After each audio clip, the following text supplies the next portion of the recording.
ربي جل الله ما في قلبي غير الله نور محمد صلى الله لا إله إلا الله. Assalamualaikum warahmatullahi wabarakatuh. Bismillah, tawakkaltu ala Allah, la haula wala quwata illa billah. Asyhadu an la ilaha illallah wa asyhadu anna Muhammadar Rasulullah. Allahumma salli ala sayyidina Muhammadin wa ala alihi wa sahabatihi ajma'in, amma ba'd. Kita lanjutkan at-tawakkul itu, atau lamma jaa al-ajzu. Lamma jaa al-ajzu. Ya, itu kan. Bismillahirrahmanirrahim. Lamma jaa al-ajzu, ketika seseorang itu menghadapi realita di depannya bahwa dia tidak mampu, ketika ketidakmampuan terlihat atau datang. Minhum harrakul harakata, mereka bekerja keras, bergerak, berbuat, ya, ma'al qudrati, dengan segala kemampuan yang mereka miliki. Wasukunu wa taslim, tapi juga kadang-kadang tinggal duduk diam, tidak berbuat apa-apa, ya, menyerah kalah. Indal ajzi, ketika dia merasa tidak mampu. Ini kondisi psikologis kita sendiri ketika menghadapi masalah yang menurut logika kita tidak mungkin tercapai, lalu kemudian keburu putus asa, ya sudah diam, ya tinggal diam, ya udah, tidak berbuat apapun juga. Tapi kalau kita dalam diri kita ada keyakinan, masih ada harapan, maka kita walau bagaimanapun akan terdorong untuk berbuat sesuatu, untuk melangkah. Nah, kadang-kadang banyak orang masih ada di dalam rumah, lalu punya keinginan untuk mencapai sesuatu. Masih di dalam rumah, dia sudah mempertanyakan nanti caranya bagaimana, jalannya lewat mana. Saya bilang keluar aja dulu. Nanti setelah keluar juga kelihatan jalannya kok. Ya, jadi di sini saya ingin mengatakan bahwa segera saja mulai dulu. Jangan terlalu banyak mikir, jangan sampai nanti yang terjadi banyak orang yang banyak mikir tapi tidak berbuat apa-apa. Iya. Tapi sebaliknya juga kadang-kadang kamu juga banyak berbuat tapi nggak pernah mikir.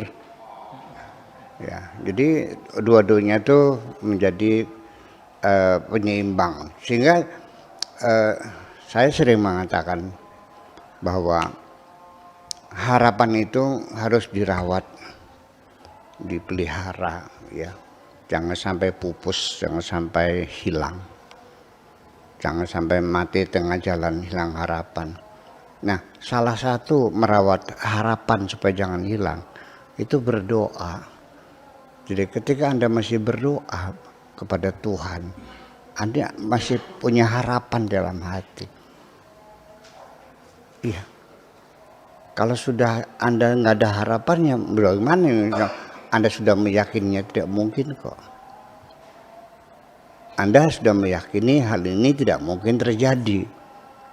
Tidak mungkin, logika Anda mengatakan tidak mungkin. Berdoa enggak? Ya enggak dong. Ya, jadi selagi Anda masih berdoa, Anda masih merawat harapan itu. Sekecil apapun harapan tidak hilang. Nah, ketika harapan kita masih ada, sekalipun Anda jatuh berkali-kali, Anda akan bangkit berkali-kali. Selagi Anda setiap jatuh bangkit lagi, berarti Anda belum gagal. Ya, hanya istilah para motivator itu keberhasilan yang tertunda. Saya kira seperti itulah kira-kira. Oke. Al-harakah inda wujudika wasukunu inda faqdika al-harakah fil hukm. Jadi sebabnya kamu masih bergerak, masih berupaya, berusaha mencari jalan keluar, itu berarti inda wujudika, berarti engkau masih merasa ada, bahwa engkau masih ada, engkau eksis, maka engkau bergerak, artinya masih hidup. Orang kalau masih hidup masih bergerak dong. Kalau sudah mati ya nggak bergerak lagi. Nah itulah. Kemudian wasukunu 'inda faqdika al-harakah ya fil hukm. Ya, artinya bahwa tetapi ketika engkau diam itu artinya bahwa kamu kehilangan gerak dalam keputusan Anda. Wasukun fil ilmi. Ya, dan merasa tenang dengan pengetahuan yang Anda miliki. Innama tasahhu nafsuka ba'da khurujika minan nafas wal hawa, baru semata-mata disebut benar ya nafsumu itu setelah engkau keluar dari nafsumu, wal hawa dan dari hawa nafsumu, wa taba dan tabiat kamu, wal khalq dan teman-teman kamu, fil jumlati secara keseluruhan. La tataqayyad bil khalqi fi ma yamliku darraka wala naf'aka. Jangan mengikat dirimu, jangan menggantungkan dirimu kepada orang lain ya, dengan dugaan bahwa orang lain bisa menjahati kamu dan orang lain bisa membantu kamu. Kamu kadang-kadang takut sama orang kan? Barangkali takut dijahati, takut difitnah, takut dijegal. Nah, kita kembali lagi bahwa kita sebagai orang yang beriman, ya, lebih baik beriman ya daripada berislam tak beriman, beriman ya, beriman. Bahwa apabila Allah telah membuka pintu rizkinya, percayalah tidak akan ada siapapun yang bisa menutup. Au kama qala ta'ala fi kitabil aziz, ma yaftahillahu min rahmatin fala mumsika lah. Ketika Allah membuka pintu rezekimu, tidak akan ada siapapun yang bisa menutupnya. Wa ma yumsik,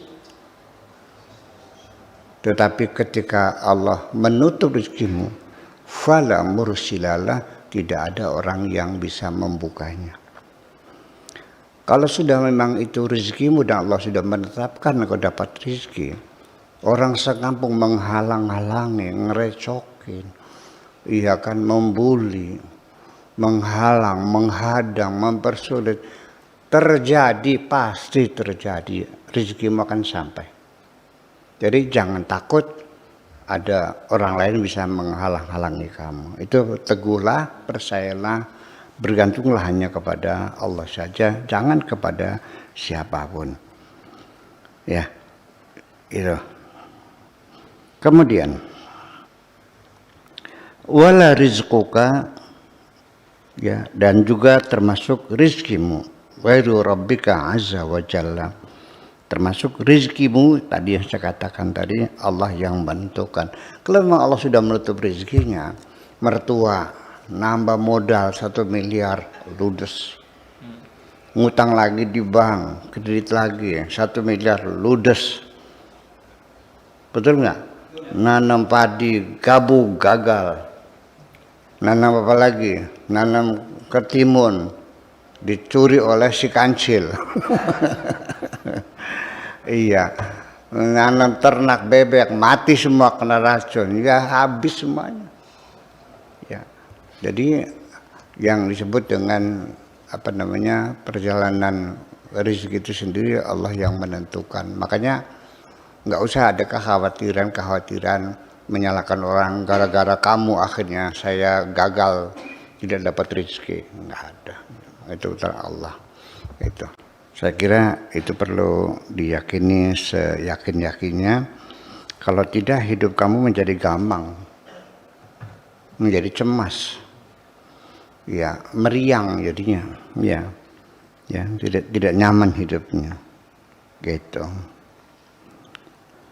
La tataqayyad bil khalqi fi ma yamliku darraka wala nafaka wala rizqaka ghairu rabbika azza wa jalla. Kun abadan fi ta'atihi. Yang penting kamu selalu mentaati Allah secara konsisten dan konsekuen. Ya cobalah jalanilah agama yang kau yakini, ya secara konsisten, ya jangan mencela-mencela, jangan leyap-leyap, ya. Wa amrahu wa nahyahu, segala perintahnya, segala larangannya cobalah ditaati semuanya itu. Udah percayakan dirimu, apa yang Tuhan mau perintahkan laksanakan, apa yang Tuhan mau larang ya jangan dilanggar, ya damailah hatimu, ya jangan banyak berbuat dosa. La yabqa biyadika syai'un siwallah azza wa jalla. Ya, sampai pada tahapan tidak ada apapun di tanganmu. Artinya sampai engkau merasakan di dunia aku tidak punya apa-apa kecuali hanya mengandalkan kepada Allah Subhanahu wa ta'ala saja. Ini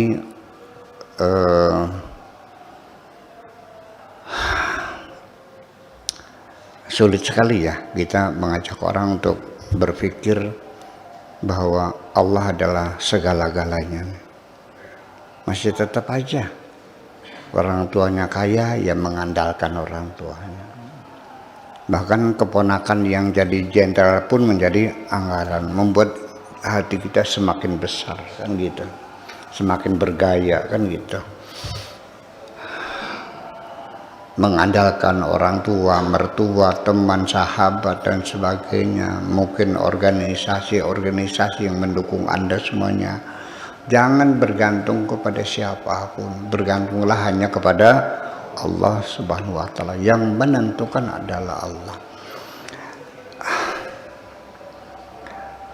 Pak Rahmat pernah ini enggak dongeng si Kabayan? Itu kan selamatnya kan hanya kebetulan semua. Ya. Ada perampok mau datang, perutnya mules dianya tuh. Ya kan? Akhirnya pergi ke kebun, beol di kebun, ya perampoknya yang ketemu kan gitu. Itulah seringkali kita dalam hidup ini secara kebetulan. Dan itulah namanya perlindungan Allah, penjagaan Allah pada diri kita. Mungkin kita tidak sadar ya, tapi itu semuanya yang menyelamatkan adalah Allah Subhanahu wa ta'ala. Jangan bergantung kepada siapapun, bahwa la yabqa biyadika syai'un siwallah azza wa jalla.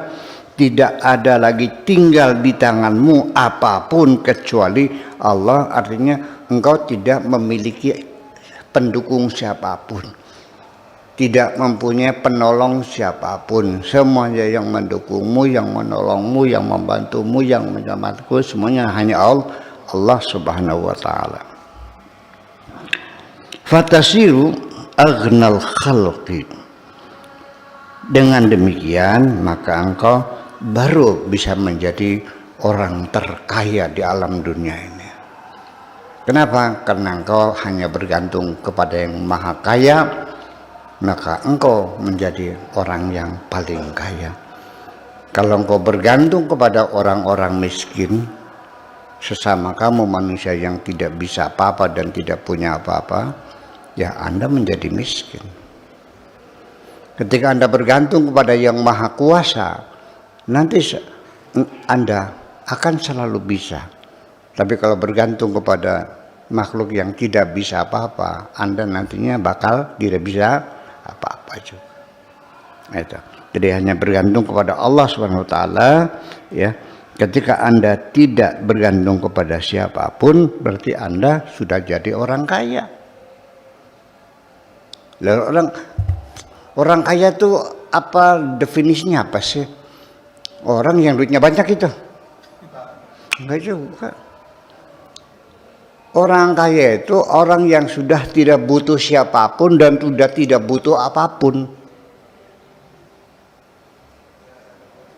Itu yang paling kaya. Selagi engkau masih punya kebutuhan, masih banyak keinginan, berapapun uang yang kau miliki, engkau tetap dalam keadaan terus menerus dalam kekurangan dan tidak pernah cukup. Ya, jadi kalau pengen kaya, ya kurangilah keinginan itu. Itu persoalannya. Kalau masih punya keinginan, ya berapapun duitmu gak bakal cukup. Jadi orang kaya itu orang yang sudah tidak butuh apapun dan tidak butuh kepada siapapun. Itulah orang kaya.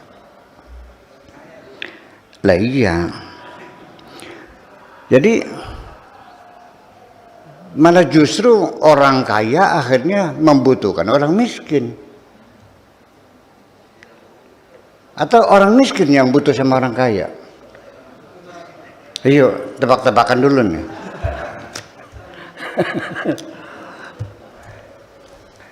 Yang butuh itu apakah orang kaya yang membutuhkan orang miskin atau orang miskin butuh orang kaya?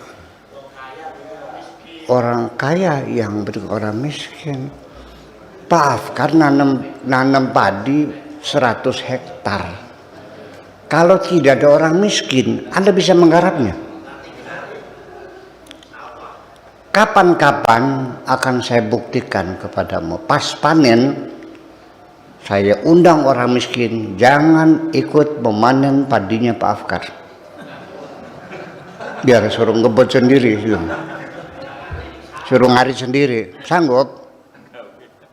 Jadi yang butuh siapa? Orang kaya.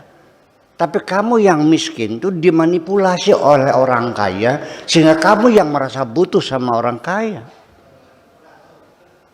Sekali-kali perlu dicoba orang kaya tuh. Kayak panen nggak ada yang datang gitu. Halo, panen dewek. Silakan.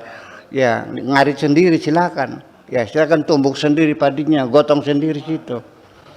Jadi artinya orang itu semakin kaya, semakin membutuhkan banyak orang miskin yang membantunya. Bisanya Anda kaya karena dibantu oleh orang. Paham nggak? Nanti saya disangka proletar lagi ini. Iya dong, itu makanya ya mungkin balik aja lah. Orang kaya juga jangan lupa diri, Anda juga butuh orang miskin kok, kan gitu. Jujur aja ya, orang miskin juga ya kadang-kadang memerlukan orang kaya juga, sama-sama membutuhkannya lah, saling menghormati. Nah kalau kita sudah saling membutuhkan, nah ketika ada orang miskin nggak makan, seandainya orang kaya, kenapa Anda diam saja? Itu persoalan. Iya kan? Dan di Bekasi dan Tegal, Tegal maning, enggak. Ya, gitu persoalannya. Jadi orang kaya sendiri juga tidak merasa berkewajiban untuk makani orang miskin. Kenapa demikian? Karena kita ini masih pakai sistem personal, pribadi. Jadi orang kaya yang dermawan bagi-bagi Indomie, bagi-bagi beras, sehingga orang miskin itu merasakan kebaikan hati orang kaya, ya kan, sumbangannya, bantuannya dan sebagainya, ya, meminta belas kasihan orang kaya.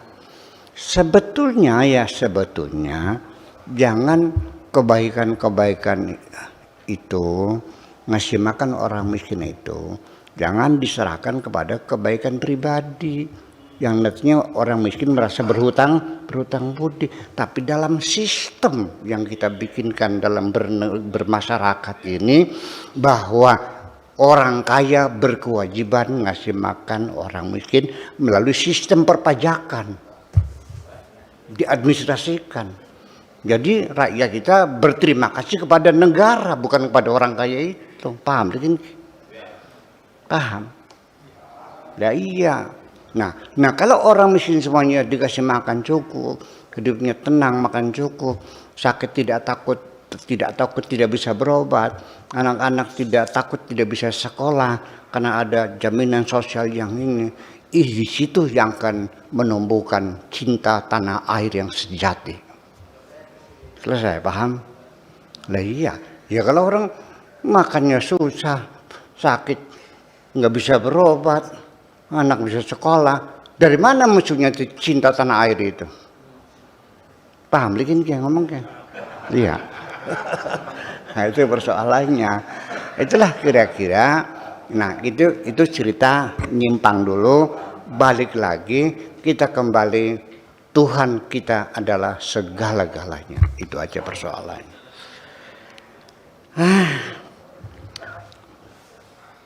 Anda juga kalau baik hati, nolong orang, membantu orang, yang nggak pernah Anda kasih makan, yang sakit Anda obati, Anda dicintai orang kok. Percaya enggak? Lah ya iya gitu. Itulah. Jadi di kebaikan-kebaikan kerjasama antar masyarakat itu masuk dalam satu sistem keadilan sosial. Ya, jadi bukan kebaikan pribadi. Nah, kalau sudah terjamin keadilan sosialnya, nah barukah kebaikan pribadi itu kami kasih peluang orang kaya yang uangnya berlebihan, kan gitu. Yalah, ada masjid, bangunan berapa itu bangunannya? 5 miliar lah, saya bantu 1,5 miliar. Kebaikan pribadi silakan itu mah. Ya, jadi jangan sampai orang miskin harus berterima kasih kepada orang kaya. Iya, berterima kasihlah kepada Allah Subhanahu wa taala. Gitu.